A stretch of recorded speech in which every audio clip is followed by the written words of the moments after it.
Salut, bon bah écoutez, nouvelle vidéo. En ce moment je trouve l'inspiration pour le faire. Aujourd'hui, une vidéo qui me concerne particulièrement, mais qui je pense devrait vous parler. Je ne sais pas quel en sera le titre, mais on va trouver un truc du genre euh, dès que tu veux changer ta vie, bah bizarrement, ça dérange. Ou alors, quand tu commences à faire des choses bien dans ta vie, les gens essayeront inconsciemment de te tirer vers le bas. Bref, quelque chose dans ce genre-là. Vous aurez de toute façon vu le titre. Aujourd'hui, j'ai envie de parler d'un truc qui crée une forme de décalage. Déjà qu'en tant qu'au potentiel, généralement, on est plutôt décalé avec les gens. Mais si on s'amuse avec de l'humour à faire des actions dans le bon sens du terme qui vont nous aider, mais qui sortent un peu de, du cadre, de la norme, de nos conditionnements, les gens vont généralement ne pas les comprendre et vont généralement nous juger. Encore une fois, c'est généralement inconscient. Il faut comprendre la psychologie humaine ou certaines bases pour s'en libérer, pour se dire, bon, bah, c'est normal, voilà, il n'y a pas à le prendre contre moi. C'est la psychologie humaine qui veut ça. Bref, en tout cas, c'est mon point de vue et c'est quelque chose que je trouve très libérateur de ne pas être dans le oh là là, les gens me jugent, oh là là, les gens sont méchants, parce que ça ne me sert à rien, tout du moins. Donc, pour donner le contexte à cette vidéo, euh, j'ai tout au long de ma vie et particulièrement au long de mon parcours de développement personnel essayé ou mis en place des dynamiques qui vont à l'encontre de, alors excusez-moi, ça va pas être très poétique dit comme ça, mais de la masse ou de la plupart des gens. Dans le sens où j'ai essayé de prendre soin de ma santé à divers niveaux. Je suis pas parfait, mais j'essaye de prendre le plus soin de ma santé. J'essaye de faire en sorte de m'éduquer régulièrement. Apprentissage de langue, divers apprentissages, bref, j'en ai déjà parlé sur cette chaîne. Je vais pas vous saouler avec, vous connaissez un peu le bonhomme. J'ai essayé de sortir de certains de mes croyances, de mes conditionnements. Je bois plus d'alcool depuis plusieurs années maintenant, parce que j'en vois juste pas l'intérêt. Et d'autres actions comme ça que peut-être qu'ils me viendront au fur et à mesure. Et en soi, toutes ces actions-là, elles sont plutôt positives, je trouve. Tout comme me faire accompagner en hypnose. En soi, je pense que c'est des actions qui sont positives, qui font que j'essaye d'aller dans le bon sens des choses et que j'essaie de donner du mien pour être une meilleure personne déjà pour moi-même, mais aussi pour les autres. Mais au fur et à mesure de ces années, je me suis aperçu d'une chose, c'est que plus j'avais un niveau de développement personnel élevé, entre guillemets, à mon niveau, ou plus j'essayais de mettre en place des actions qui allaient à l'encontre de ce que font la plupart des gens, bah plus j'étais incompris, plus on m'encourageait à faire l'inverse.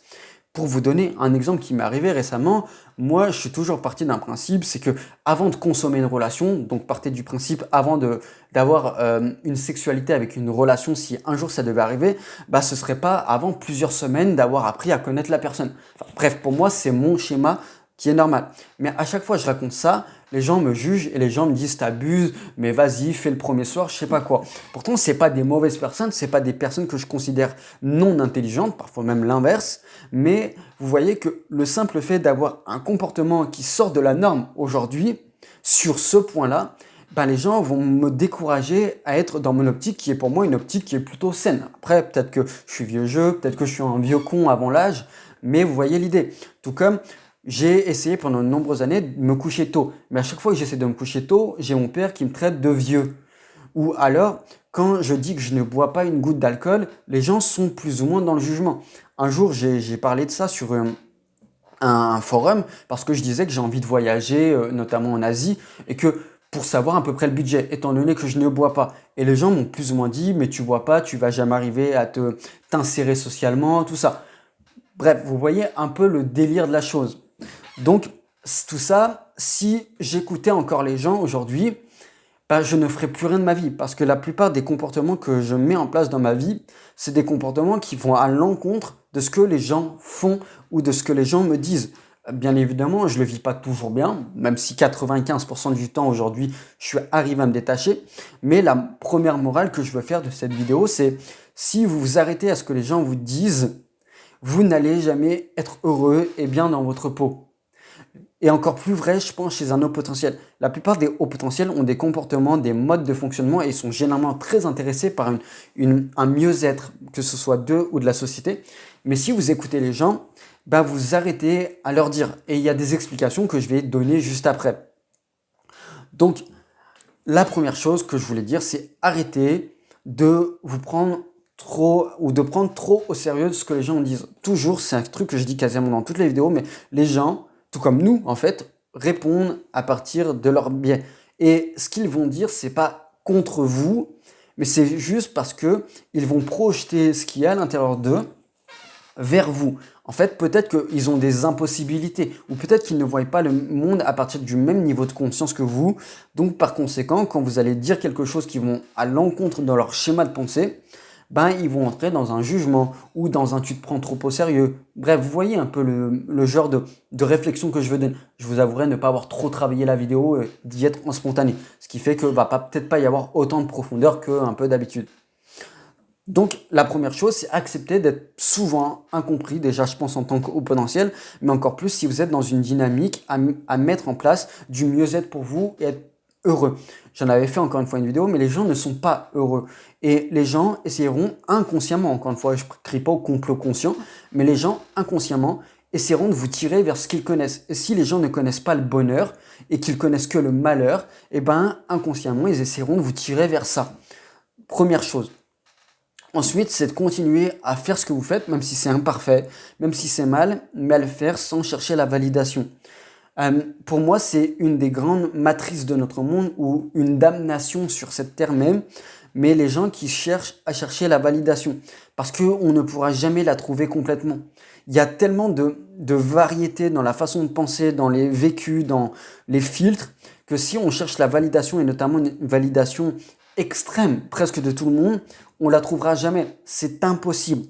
Et c'est un théorème qui est personnel, mais c'est un théorème qui est inventé par moi, mais qui n'existe pas. Mais je pars du principe que 99% des gens sur cette terre ne sont pas compatibles avec nous. Et que, au grand Dieu, au grand max, il n'y a qu'1% de personnes qui est compatible avec nous. Ça veut dire que 99% des personnes qui vous plaisent, par exemple, relationnellement, amoureusement, elles ne sont pas compatibles avec vous et vaut mieux se concentrer sur les 1%. Mais si vous cherchez la validation des 99%, c'est peine perdue. En fait, c'est un jeu où les règles du jeu ne sont pas à notre avantage. Donc, autant essayer d'être malin et d'aller se concentrer sur les 1%. Et encore que, je pense même avec ces 1% de personnes, vaut mieux ne pas aller chercher la validation parce que la validation va se faire d'elle-même. Et le dernier point, c'est un truc que j'ai aussi raconté dans plusieurs vidéos, mais c'est avancer le plus possible en silence. Je sais que c'est compliqué parce que des fois, quand on a des passions, quand on est dans une bonne dynamique, on a envie de partager aux autres. Me le faites pas dire, je sais de quoi je parle sur ça. Mais les gens ne sont pas forcément aptes à recevoir ces informations. Et quand vous allez donner ces informations, ils vont encore une fois peut-être parler à partir de l'angoisse, à partir du stress, etc., etc. Pour donner un exemple, actuellement, je suis dans une dynamique où je suis à fond sur ma recherche d'alternance en informatique. Et quand j'en parle à une personne, tout le temps, je vois qu'il parle à partir de filtres négatifs. Mais t'as pas peur de ci, mais tu devrais pas faire cela, mais nanani, nanana. Et c'est pas une mauvaise personne, au contraire, je pense que c'est une personne qui est très intelligente. Mais il répond à partir de filtres qui sont proches du nihilisme ou proches d'une personne qui est pas dans le bon espoir ou pas dans le sourire ou pas dans la légèreté. Donc forcément, si je me référais à son état d'esprit, je n'avancerai pas dans ma vie. Tout comme lui, malheureusement, ne semble pas avancer dans sa vie. C'est comme ça. Moi, ça m'attriste parce que j'adorerais, c'est une bonne personne et je pense qu'il mérite le meilleur, mais il en est peut-être pas à ce niveau de conscience. Donc, avancez le plus possible en silence parce que sinon, les gens vont implanter en vous des autosabotages inconscients. Déjà que nous-mêmes, on s'implante des autosabotages inconscients, alors si en plus les gens devaient nous implanter des autosabotages inconscients, on n'en finit plus. Ça, c'était le premier bloc de ce que je voulais dire. Maintenant, pourquoi est-ce que les gens réagissent comme ça, de cette manière-là? Alors, il y a plusieurs cas de figure, j'ai pas la vérité absolue et je vais essayer de vous donner des réflexions personnelles. La première chose, j'en ai parlé, mais c'est les gens répondent à partir de leur biais. On a tous des biais de vécu, de croyances, etc. Les gens répondent à partir de leur filtre ou de leur biais. Peut-être que pour une personne, l'alcool c'est important parce qu'elle a été éduquée comme ça. Ou peut-être parce que la personne n'arrive pas à sociabiliser sans l'alcool, ou parce qu'il y a tout un référentiel lié à ça. Et si vous, demain, vous dites, oui, mais moi, je bois pas d'alcool et c'est comme ça, bah, les gens vont peut-être vous juger ou les gens vont peut-être se moquer plus ou moins gentiment de vous. J'ai connu ça. Bah, c'est comme ça, les gens répondent à partir de leur biais, c'est leur biais à eux. Le deuxième chose, c'est que les gens ont du mal à comprendre déjà ce qui sort de leur conditionnement, mais encore plus ce qui sort des conditionnements généraux. Tous et toutes, on a été euh, nurturés, j'ai pas le mot en français, mais on a grandi tout du moins dans un environnement avec des conditionnements sociaux, au niveau de la famille, au niveau de l'éducation, bref. Vous voyez le dessin. Mais quand vous essayez de sortir de ces normes et de ces conditionnements, surtout si c'est des conditionnements qui représentent peut-être 80% de la population, bah vous comprenez bien que le contraste est énorme. Pourquoi tu fais ci, pourquoi tu fais ça? Par exemple, je parlais de l'alcool, bah en fait l'alcool est un conditionnement. Surtout en France où on a une culture de l'alcool, où vraiment je crois qu'on est l'un des pays avec l'une des plus grandes cultures de l'alcool. Donc quand vous dites à une personne, oui mais moi je ne bois plus, bah, dans son référentiel de conditionnement, inconsciemment, il y a un bug en fait. Et toute personne qui sort de ce référentiel, là, c'est un bug. Je vais prendre une métaphore informatique, mais c'est un peu comme un ordinateur et un virus. Ben, le virus, on va dire que l'ordinateur marche avec ses programmes normaux, mais que quand vous sortez de ces conditionnements, vous êtes comme un virus qui attaquait le système. En tout cas, les gens le voient comme ça inconsciemment. Donc ça, c'est une autre explication. L'autre explication, c'est que les gens pensent court terme et non long terme. La plupart des bonnes actions que vous allez essayer de mettre dans votre vie, vous allez voir que c'est de la pensée long terme. Je ne bois pas d'alcool, généralement, c'est parce que vous éloignez un plaisir court terme pour des plaisirs long terme ou pour un bénéfice long terme. Aujourd'hui, j'accepte de sacrifier certaines choses pour demain avoir une meilleure qualité de vie. Bah, là aussi, les gens pensent court terme et non long terme. Et les gens ne comprennent pas la pensée long terme. Les gens ne comprennent pas quand, par exemple, vous leur dites, écoute, moi, tous les jours, je m'éduque 2 heures par jour et quitte à sacrifier un peu de ma vie sociale ou quitte à sacrifier tel ou tel plaisir, par exemple. Bah, pour les gens, ils ne comprennent pas parce que les gens pensent court terme. Mais ça va faire le lien avec un autre point que je veux donner, c'est que les gens sont hédoniques. Donc les gens vont rechercher le plaisir court terme. Parce que c'est dans la nature de l'être humain et parce qu'ils n'ont jamais appris à maîtriser le plaisir court terme et le plaisir long terme. Et un jour, j'avais fait un test, peut-être que je trouverai, je le mettrai en commentaire, mais c'était plus ou moins un test où à chaque fois que vous donniez vos réponses, ben, le logiciel enregistrait ces réponses et après, au fur et à mesure, il faisait une moyenne générale. Par exemple, s'il y avait 1 million de personnes qui avaient répondu au test, eh ben, il se passait un truc, c'est que le test plutôt, allait prendre en compte les 1 million de réponses et après, il allait faire une moyenne. Et c'était un test qui reposait sur des valeurs, sur nos valeurs intrinsèques. Et à la fin du test, il vous donne vos valeurs intrinsèques et votre moyenne par rapport à ça. Et j'ai été surpris, ou pas peut-être, de voir que l'hédonisme, donc le fait de prendre du plaisir dans la vie ou de rechercher du plaisir, était la valeur la plus haute sur plus de 6000 personnes qui avaient répondu au test. Je crois qu'il y avait une moyenne de 6,3, là où moi, en hédonisme, j'étais à 5,3, quelque chose comme ça. Donc vous voyez qu'il y a un décalage. Ce qui voulait dire dans ce test, moi je pense très peu au plaisir court terme et je suis plus dans un plaisir long terme, là où la moyenne des gens pense plus au court terme qu'au long terme. Bref, c'était une parenthèse dans sûrement 70 000 autres parenthèses, mais je devais la faire pour vous expliquer que à partir du moment où vous comprenez que les gens pensent court terme et non long terme, vous comprenez que toutes les actions que vous allez mettre en place qui sont pour le long terme, la plupart des gens vont juger parce qu'ils ne sont pas dans ce référentiel-là. Donc ça, c'était l'autre point. L'autre point, c'est que la plupart des gens aussi agissent par le besoin de validation.